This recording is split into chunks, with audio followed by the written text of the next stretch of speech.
Hello, and welcome to this edition of Garbage Time on UWW-TV. I'm Josh Kirori, and this week I'm joined by Michael Hernan and Eli Stickles. And our job for the next 30 minutes is to simply talk sports. Let's get started with the MLB. How are your guys' favorite MLB teams doing? Let's talk about my Cubs, man. It's not looking too great to start with. They're last place in the NL Central at 7-9. They're basically playing how they played during spring training in the second half of last year. Like literally, the second half of last year, after All-Star break, it just went crashing down. They lost 13-7 last night to the Phillies, which is close until you realize that they literally started the game down 13-2. It just feels like our bats are silent. Like I've been watching the games. And I've been seeing guys go like 0 for 5, 0 for 4, like 0 for 3. Like, man, where the heck is our bats? Yeah. And PCA, he's playing not that great. Like, I remember the beginning of the year last year, he was MVP potential, and now he's just looking like garbage. Yeah, and then I kind of want to talk about two teams that were on 5-game losing streaks that started 8-2, and now they're 8-7.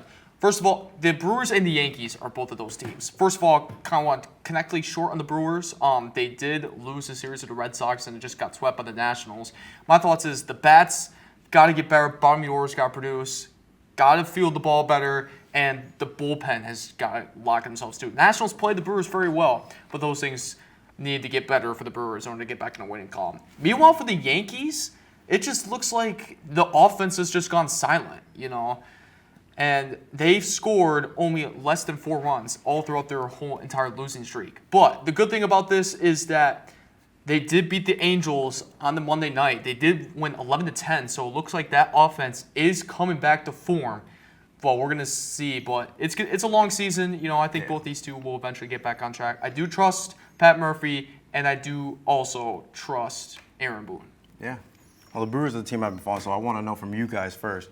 Brewers have lost 5 in a row. What are your thoughts about that? And do you think they're struggling without Vaughn and Chiriot? Honestly, they could definitely turn it around. They just have so many injuries. Kyle Harrison, Christian Yelich, Jackson Chourio, Andrew Vaughn, so many more. Yep. And it's kind of hard to do very well when most of your best players are injured. Like we have the Brewers, they literally have some players that are batting like less than 200 in their starting lineup. And then you have Gary Sanchez at first base, which isn't too surprising because, the Red Sox, look at them. They have Wilson Contreras at first. Yeah, the Brewers are definitely just in a slump right now, losing 5 in a row. The offense is just completely stalled, it seems like. And, missing guys like Chiriot and Vaughn is like, it takes a lot out of their offense. So we're not seeing them put pressure on these pitchers. And their pitching hasn't been terrible, but I think the late game execution could be a little bit better. And, like you said, with Sanchez at first base, it's not terrible, but at least from the first game, maybe it's not the best solution to all of their problems. But we'll see as that, Like, people are already starting to doubt, like, especially with that one error that he made. He kind of bobbled it a bit and, throws it right at the legs, kind of injuring that pitcher.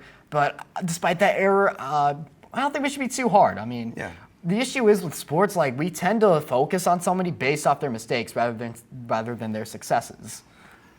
Yeah. Well, what other teams do you guys have that have been successful or struggling? Definitely, my Cubs are obviously struggling. The Red Sox, with the Brewers, they're losing to the Red Sox and the Nationals. 2 of those teams are absolutely struggling, and that's just showing something. Like, when you're injured, you lose to, some terrible teams. So that's definitely showing something that can be fixed. Yeah, 100%. Many things. So moving on to the NBA, the regular season has ended. What are some teams that you guys see going far in the playoffs? I have the San Antonio Spurs, a strong finals contender. This team beat the Oklahoma City Thunder. Keep in mind, they are the best team in the NBA. This team's the second best team in the NBA. They beat the Oklahoma City Thunder not once, not twice, but 4 times out of the 5 times they played them this season. And if the 2 teams face off in the Western Conference Finals, it would definitely feed families. You'd be Shai Gilgeous-Alexander and friends against Victor Wembanyama, who's averaging 25 points per game, 11.5 rebounds per game, and 3.1 blocks per game. Usually when you're 7 feet, you tend to be very uncoordinated. This guy's coordinated, and that's a very dangerous, unstoppable combo. That's a scary sight. Yeah, absolutely scary. You know what else is scary? Jason Tatum's mutant healing. This dude Like, first of all, my team is the Boston Celtics. What the Boston Celtics have been doing is just remarkable. Everybody counted them out at the beginning of the year because Jason Tatum got injured, Drew Holiday got shipped off to Portland, Porzingis got shipped off to Atlanta. He would eventually go to Golden State. All pretty much cap casualties. Started to free up some space for the next season. But this year they won 56 games, with the majority of them without Jason Tatum. It is absolutely remarkable what Joe Mazzulla has done to this Boston Celtics squad. They have the championship experience. And Jaylen Brown was an MVP candidate this year. Yeah. And now Jason Tatum is back. I mean, mutant healing. He took 10 to 11 months to heal from an Achilles tear. Absolutely outrageous. And he's playing some really good basketball now. Yeah. I mean, this Celtics team looks like the team to beat in the East. I don't think anybody comes close to the Celtics right now. I do. I agree. I think they're the team to be in the East, and coming back playing that well straight off an Achilles, that's scary. But for me, I've got the Nuggets. You know, they have one of the best players in the world in Jokic. You know, he's averaging a triple-double right now, which is insane. 27.7 points per game, 12.9 rebounds per game, and 10.7 assists per game. And then with Jamal Murray by his side, averaging 25.4 and 7.1 assists per game, they just have two crazy playmakers and scorers. And they just have a solid squad from top to bottom. And with guys like Christian Braun, Aaron Gordon, and Cam Johnson, I think this team has everything they need to go really deep into the playoffs and even, fight for the title. And as for my Lakers, as we know, Luka went to Spain to get some miracle surgery or miracle treatment for his grade 2 hamstring. But so if he can come back and, be ready to play, I think the Lakers can have a good start to the playoffs and make it to the first week of May when Austin Reeves comes back. And if they get all their big three back, I think they can go really far. But it's all an if, yeah. Yeah, this Western Conference, it's something else. It man. really is. They have 3 insane teams. Yeah. So moving on to our own Warhawk baseball, checking in on the team, how they've been doing and how they've been looking in their games. This team is on fire, let me tell you. Indeed. They started out 1-3. This team is now 21-3 after going on a 20-game win streak, coming off a 20-5 win over Eau Claire, which I want to ask you guys, what the heck is a blue gold? No idea. I never heard of it. Can we talk about Evan Olson? 424 average, 1.443 OPS, 28 hits, 10 doubles, 1 triple, and 5 home runs, leading the team in that. He is raking, but the craziest part is he's been hit 16 times, the most on the entire That's crazy. team. 16. I mean, I wonder how close he stands to the plate. Yeah, my thing about the Warhawks is their pitching. The hitting, everyone, of course, the hitting's always going to be good, but the pitching has really just locked in this 20-win streak. And their ace is Sam Stoiber. He has an ERA of 3.38 right now, which is low in college baseball. It's just remarkable what he's been doing. 4-0 his record, and he struck out 32, which is leading the team. He has just been their solidified ace. Pretty much he's been in the bullpen for that training series, but then he's gotten that starting role, and he's only had one truly bad start, and that was against Stevens Point where he gave up 6 runs. Other than that, he's gave up 3 or less runs, and there's only one time he had Oshkosh who went for 4 innings. Otherwise, he's going 5 or more, which are very quality starts. Overall, Stoiber is very, very good at what he's doing. He controls the baseball well. He's got some good stuff. I'm excited to go out to Pruka Field and Miller Stadium to see his bump day and have a nice day at the ballpark and watch him pitch. Yeah, this Warhawk baseball team has just been doing an amazing job all season. I mean, the first time we talked about them on the show, we were questioning if they could really pull it together after those 3 losses in a row to Trinity, and they clearly have. Like I said, that show, they had to have short-term memory after those losses, and they did. And they did even after the wins, which, because nothing is guaranteed. So this is a team that never got comfortable, and starting off the way they did, I think those losses helped them to keep that right mentality even after going on this long win streak. And I think that's what will take them far. Yeah, you expected them with how much seniors they lost last year, kind of struggle a little bit, but to come off and get back on track. But with a 20-game win streak, insane. Oh yeah, they got all the momentum they need, so I'm excited to see where they go. Let's take a short break, and when we return, we'll sort through our remaining sports garbage right after this. Stay tuned.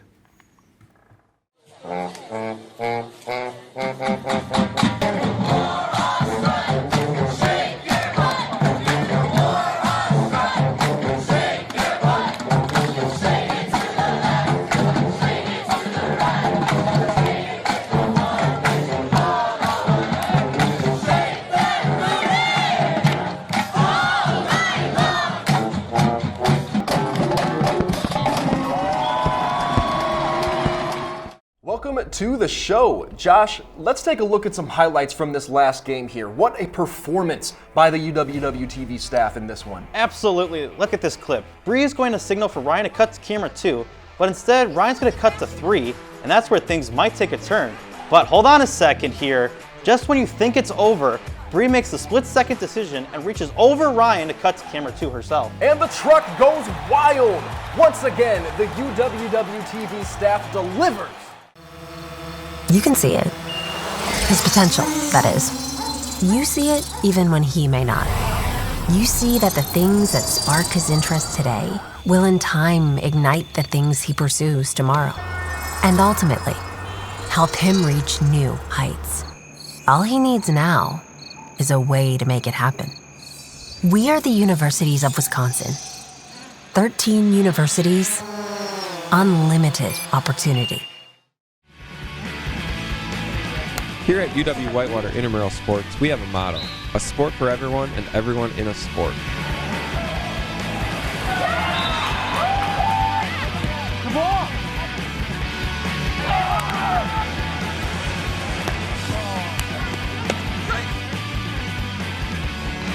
That's it anyways. Oh, she got that off. They're going to count it. Had a blast. Always have fun at intramurals. Every day we strive to go above and beyond that goal by providing healthy exercise, promoting leisure education, and giving students that competitive atmosphere they are looking for.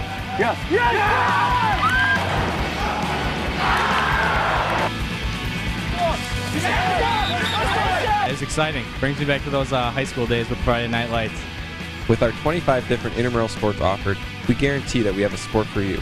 Go to our website and find your sport today.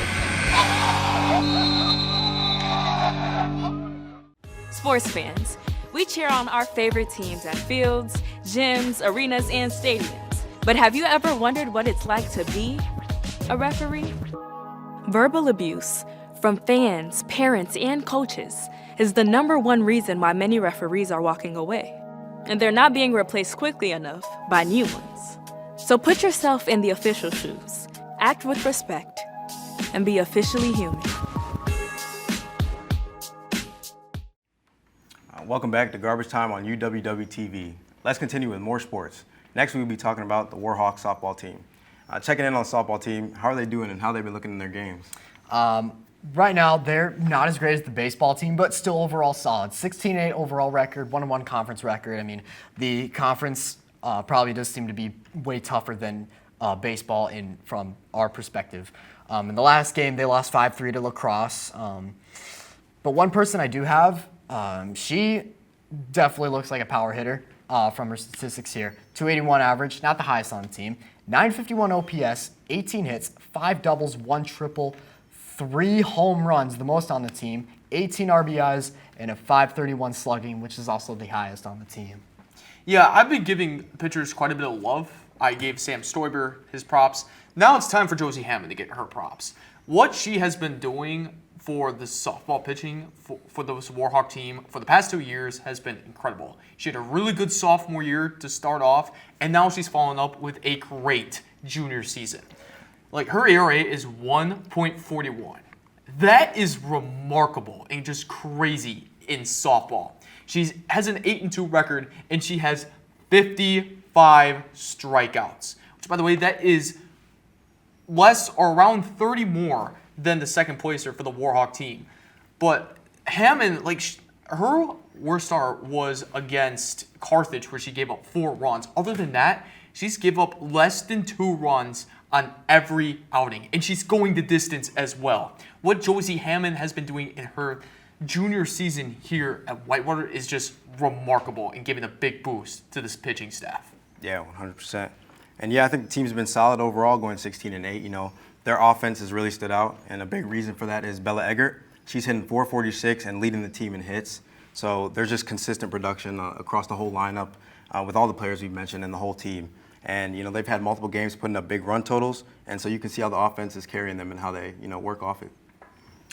Yeah, so definitely there's going to be some spots to fill. Two of our players were seniors, one of them was a junior, so it's going to be interesting next year, but let's see what the rest of the year has for us. Yeah, for sure. Moving on to the Masters, they have concluded, and Rory McIlroy has won let's talk about his season, the weekend he had, and did he struggle? Was he locked in the whole time? I thought Rory McIlroy did pretty solid over the weekend. Of course, he won the Masters. It's just incredible. This is the second time that back-to-back, that he has won the Masters. I mean, just ridiculous, just doing elite company up there. Tiger Woods did that a couple years ago. But overall, I mean, he was just fighting and fighting because it felt like there was a cluster at the top pretty much every day. But then he separated himself that second day. You know, Justin Rose kind of gave him trouble there, and then Sky Scheffler played well that final day. But overall, McIlroy did what he needed to do. Yeah. And that last hole in hole 18, that was kind of treacherous. Yeah. You know, that slice, I get it. I have a bad slices in golf too. But that slice into the woods, but he was able to overcome that adversity. He eventually got it bunkered too. Had a good shot there, and eventually closed up the Masters. What a run that Rory McIlroy has been on. Oh yeah, I mean, that was my pick for last week. You know, he gets the green jacket back-to-back, first since Tiger. And so yeah, like I talked about how he said, you know, he feels like he's going to be going into this with less pressure this year.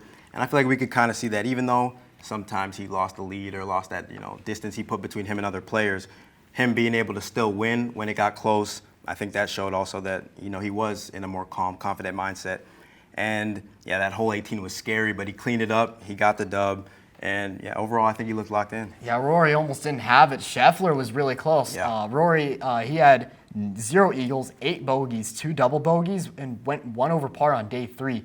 Scheffler had 2 eagles, 5 bogeys, 0 double bogeys. But what ended up hurting him, he went 2 over par on day 2. But another golfer I want to talk about is the man, the myth, the legend, Jacob Bridgman. Knew it was coming.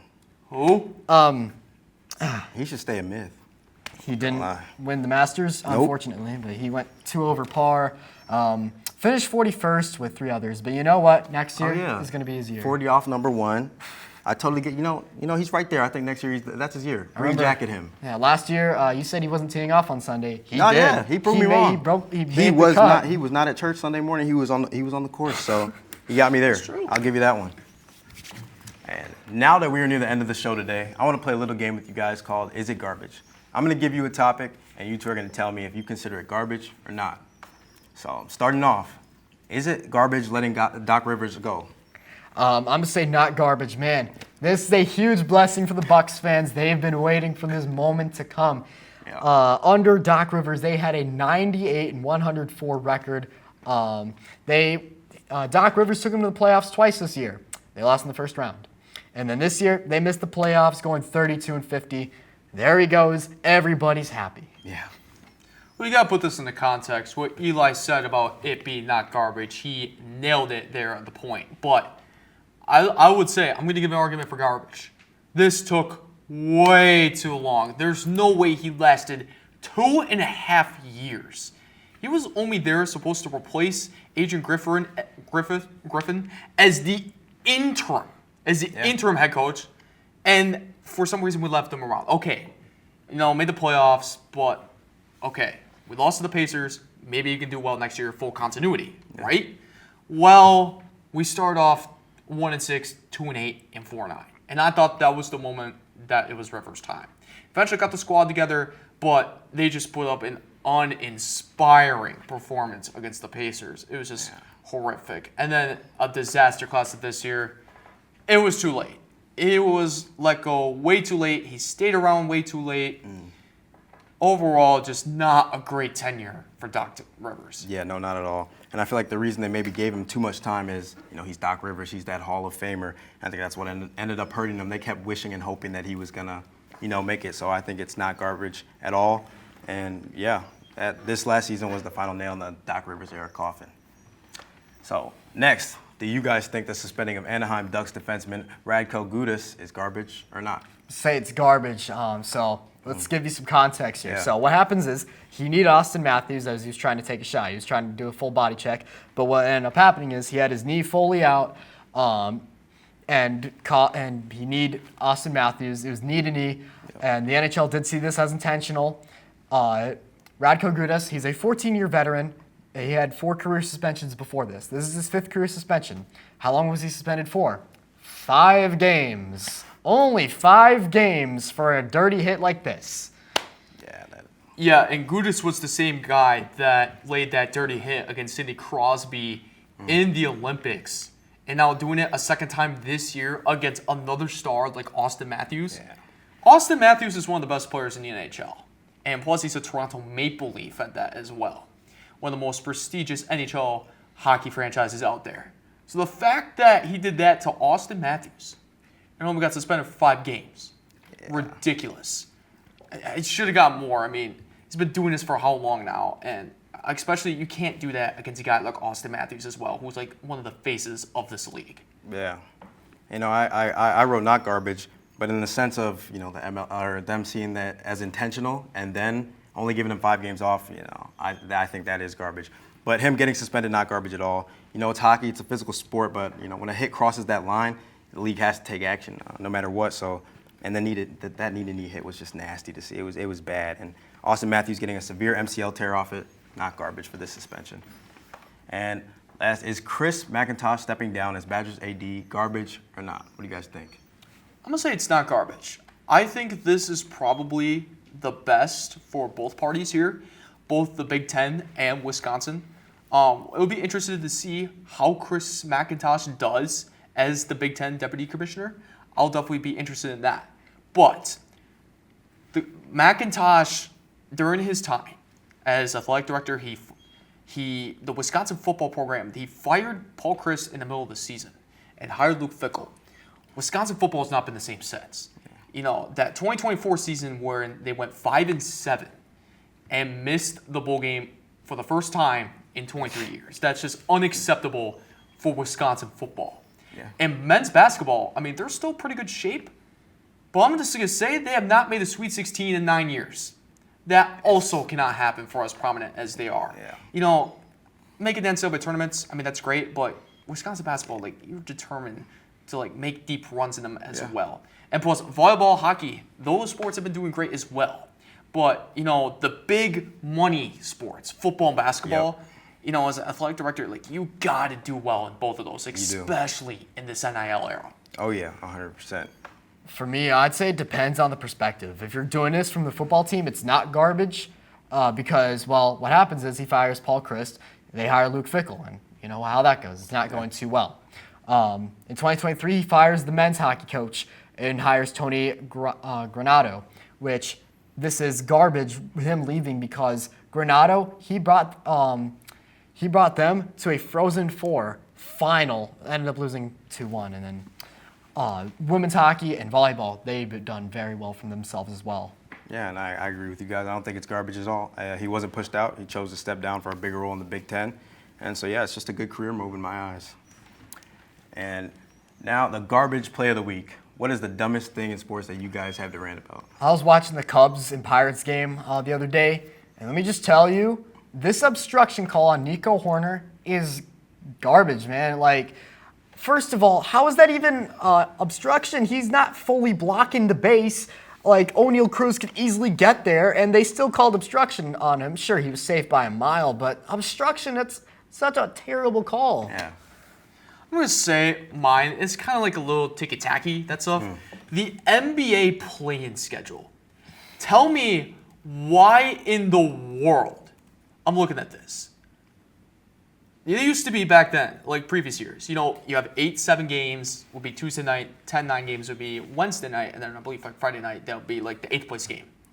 Why is there a 10-9 game tonight and an 8-7 game tomorrow? Why is it 8-7, 10-9? Because then what you're doing in the Western Conference, you're giving the winner of the Trailblazers and the Suns more rest time than the Warriors and Clippers when, you know, the 7 and 8 seed should get that extra rest time because they did better in the regular season.